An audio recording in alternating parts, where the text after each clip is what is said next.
We make the rules, pal. The news, war, peace, famine, upheaval, the price of a paperclip. We picked that rabbit out of the hat while everybody sits out there wondering how the hell we did it. Alcohol, right? And we are back, my fellow Knicks fans.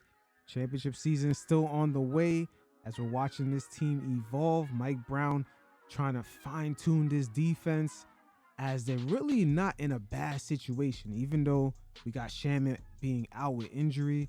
Same thing for OG. This team is still in a good spot. They have a top 5 offense, and just being about 15 games in, their defense is in the same exact situation that they were in last year, being in the middle of the pack versus other teams in the league. So in this segment right here, we're going to take a look at the Knicks defense and some of the issues on some of the rotations going up against the bottom 10 offenses like the Orlando Magic and the Dallas Mavericks. How did we allow them to get all those open threes? And this season, Mike Brown has definitely put a priority for the Knicks to protect the paint. And that's why we see a lot of these threes are being hit by a lot of these teams that normally don't be going off, but they go off when they meet up with the Knicks.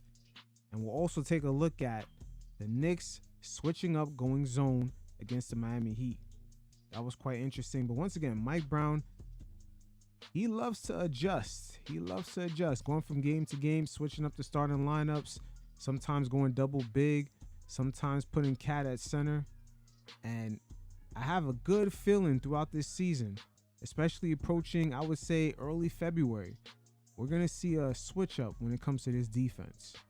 So once again, in this segment, we'll be taking a look at the negatives and the positives of what's going on with this Knicks defense. The rotational recoveries after they collapse the paint. Sometimes shit be looking crazy. The positioning, Anthony Towns sometimes is part of that confusion. And to add more clarity to this defense, we're going to compare some of the teams with a very similar makeup to the Knicks of how they're handling their switches, and also the fact that they don't necessarily have a big man or just enough rim protection, period. That's another flaw with this defense. So far this season, it's a little bit of a red flag that the Knicks do give up a lot of open threes, and when it comes to their rim protection, it's almost non-existent, especially with that bench unit. See right here, Anthony Towns with the smaller guards. This was the starting lineup that Mike Brown kind of went with against the Charlotte Hornets, which worked. Of course, JB's in that starting lineup, but you get the picture. But right here in transition, the Knicks get compromised because there's much bigger players going up against their smaller guys, and this is early in transition. This right here is what killed the Knicks last year going up against Pascal Siakam and the Pacers. Now, this is where we compare really good teams that have the same makeup as the Knicks. As right here, OKC, of course, they're at the top of the food chain, but very similar to the Knicks. They play with 4 guards and 1 big. So right here, Isaiah Joe at 165. Look at him go up against Pascal Siakam. This is how you fight through it. Got to get physical. So we're not here to dick ride any team. Right now, the squad is trying to get to the finals. That is the ultimate goal for this season. And at some point, they're going to have to separate themselves. The physicality on defense is going to be part of it to make up for that lack of size, just lack of rim protection. And as we continue to get into this segment, we will get into the positioning. There's a lot of little things Mike Brown will adjust with this defense. I firmly believe that. And with a top 5 offense, this defense does not have to be perfect. Now, this season, we've seen small flashes of where this defense could be. But Kolek right here is the low man. Josh Hart is on B. Miller. And just look at the feel that they have right here. Remember, B. Miller is Josh Hart's original man. But as they collapse the paint right here, it's the recovery, their positioning.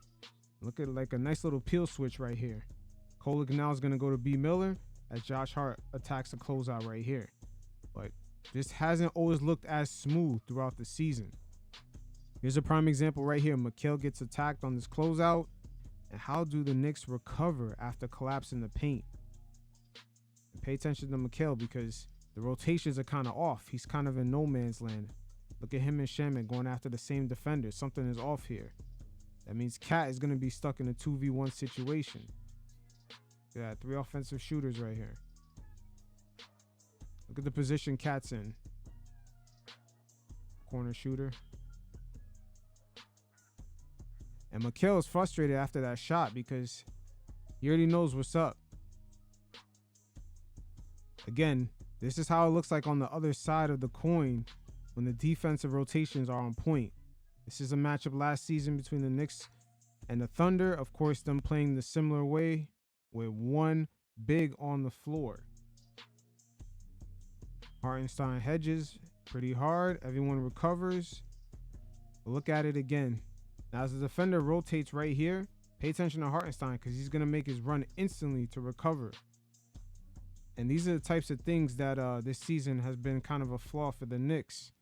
That sort of feel has come out in spurts, especially with Mikal Bridges. He's been on point this season for the most part. But when Mike Brown has them collapsing the paint, offensive players just kicking the ball out, those recoveries, there's like a small little brain fart between, I guess, the communication or just the overall flow. And that one split second really leads to a convenient closeout for the offensive player to knock down that shot. I know that shit kind of sounds hella confusing, but here's a perfect example right here. The Knicks collapse the paint once again, but look at the recoveries right here. It should be Mikal going this way. So many guys in the paint. At some point, somebody has to come out and go for Norman Powell. You see that slight confusion? Deuce for a second was going this way, and then he was going that way. And then Mikal, because he saw Deuce in the corner of his eye, he kind of hesitated. Like, that's like the little gap I was referring to. Let's look at that again. Both Mikal and Deuce, they're going to stop. Deuce is going to kind of go this way, and then last second he's going this way. It's just not one consistent motion to recover to the shooter. This is a better example of when it works out. Look at Mikal right here. He kind of tries to take a chance, but his recovery right here. See, Deuce now can help out. This is exactly what they need. And then now Mikal, he makes one run, one motion to the corner shooter. Sometimes guys like Anthony Towns will continue chasing, and then shooters would open up. They would open up. And that's how the Knicks are letting up all those trays. Here's another prime example here. We know Miami loves to have guys go off ball, running multiple actions, very similar to the Knicks. But pay attention to Deuce and Mikal because this requires multiple switches and just some sort of coordination.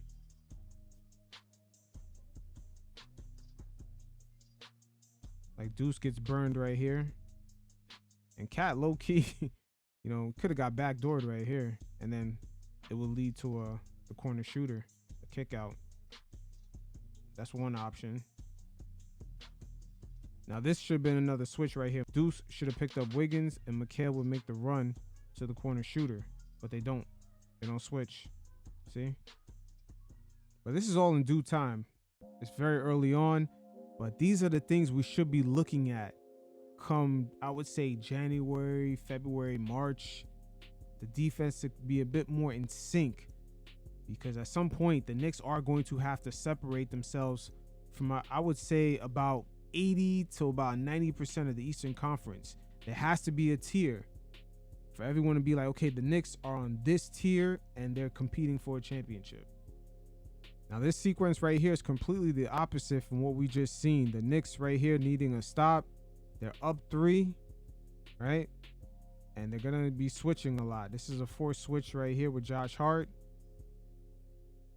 Mikal goes under the screen. And Josh Hart picks up on the switch. I'm wondering if Mike Brown throughout the season is going to have this defense flowing a little bit different, other than guys going over the top and trying to recover and have other guys occupying the gaps trying to stop dribble penetration.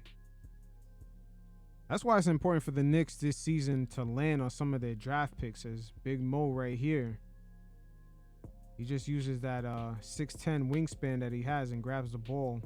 And I'm always saying the NBA right now is in a phase where they're transitioning from one era to the next. That small ball era is already beginning to end.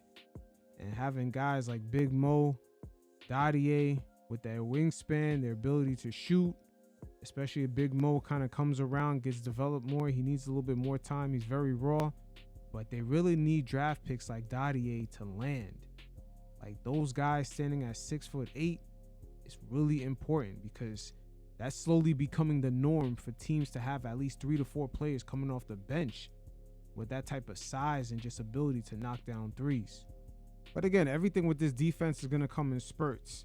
As JB right here as the captain takes onus, hedges this, jumps it real early. Great hedge. Mikal, great recovery right here. Josh Hart holds his own as the low man. And things are always going to start up with the captains of the team, JB and Cat. As right here, JB gets caught. Cat's kind of directing traffic, but then Cat loses his man at the same time. So these two are really going to set the tone here. Look at JB. That's why I'm always stating that this team doesn't have to be perfect on defense, because I understand with Karl Anthony Towns, it's always going to be a constant game of whack-a-mole. As right here, Wendell Carter on these ghost screens, he's going to get Towns twice. One time right here. Another time right here as he goes to screen. Watch him. He just taps Josh Hart's back and he completely ghosts it. And Towns never recovers. But the way I seen Karl Anthony Towns play defense against the Denver Nuggets in the semifinals back in 2024, and also against the Boston Celtics, he took more onus of it. And that little thin line will be the difference between the Knicks defense kind of hovering around that 60-40 or being good 50% of the time. It's just, there's too much to make up for the lack of positioning, the lack of awareness that Karl Anthony Towns sometimes has. That is the exact part of the Rubik's Cube that Mike Brown has to figure out this season. Not the fucking offense, but what to do with Karl Anthony Towns and Brunson on the defensive side. That is definitely a task in itself. Here's Cat once again, this time dealing with Jonathan Isaac. And his on-court awareness is going to show right here as he's going to ghost his screen. And Cat's not ready for it. Goes right into a screen for Mitch. Into a shot for Franz. And Cat's going to completely go under this. I'm not sure if he's even aware of Franz at this point. But his on-court awareness on defense at times, boy, I don't know. There's a few teams this season that's going to be a nice little temperature check. The Houston Rockets, the Denver Nuggets, the San Antonio Spurs, the Detroit Pistons, and to everyone's surprise, the Toronto Raptors. They have a lot of size, a lot of versatility. Most of these teams do in a way. And just playing a game of whack-a-mole with Karl Anthony Towns, sometimes having a brain fart on defense, while at the same time dealing with Jalen Brunson's size. I'm telling you, Mike Brown is really going to earn his money this season. Now, dealing with the Magic size, we've seen the Knicks go to a zone right here, but just Jalen Suggs, Brunson can't keep him in front of him. Completely breaks that down. Orlando, for some reason, in that matchup had a ton of layups. They had so many uncontested layups in that matchup, it was insane. But right here, once again, they're going to a zone. I like this right here. This is one of my favorite Knicks lineups. When they have, even if it's Towns instead of Mitch, but when they have Deuce out, Jordan Clarkson with Bridges and Josh Hart, even with Shamet, like, I'm loving this lineup right here. But this could work right here. They have enough guys to keep players in front of them as Shamet draws the offensive foul. And I don't blame Mike Brown going zone against the Heat, because remember, just like Golden State and the Knicks in a way, they have a lot of guys that are cutting off ball. And just the fact that guys don't really have their chemistry down yet, and especially when you have Towns out there, you're going to have to make an adjustment. But going with zone here as Deuce, he's pretty lost right here. Him and Bridges, but mainly Deuce. Deuce gets lost right here. They should have switched at a point. Knicks really went into zone to stop some of that dribble penetration, especially with Yabusele on the floor right here. Sometimes he'd be lost, but it's worked out for them in both matchups against the Heat. That's the beautiful thing about the Knicks this season. They have so many guys, so many different versions of the lineup that some things are going to work for certain lineups, and the team is almost going to look like a completely different squad with another lineup. It's almost night and day versus last year. Hopefully with good health, guys like Shamet making their return into the lineup, as well as OG, we can see more of the progression of all that mixing and matching come April, May. Again, with that bench unit being very small, that zone defense really helps out with just stop and dribble penetration. See, it's only Mitch out there, and everybody else is small, so they can help each other. It pays off right here. I love this lineup in a way. Replace Mitch with Cat. This lineup is very different offensively. They have a nice transition flow. Even if you replace any one of these guys with Brunson. If you replace Shaman with Brunson, this makes a completely different lineup. Or if you take Brunson and leave him in there, replace him with Clarkson, either or. It's a different feel. This year's team is very interesting though. And how could I forget Josh Hart? Let's take a look at him in this zone defense right here.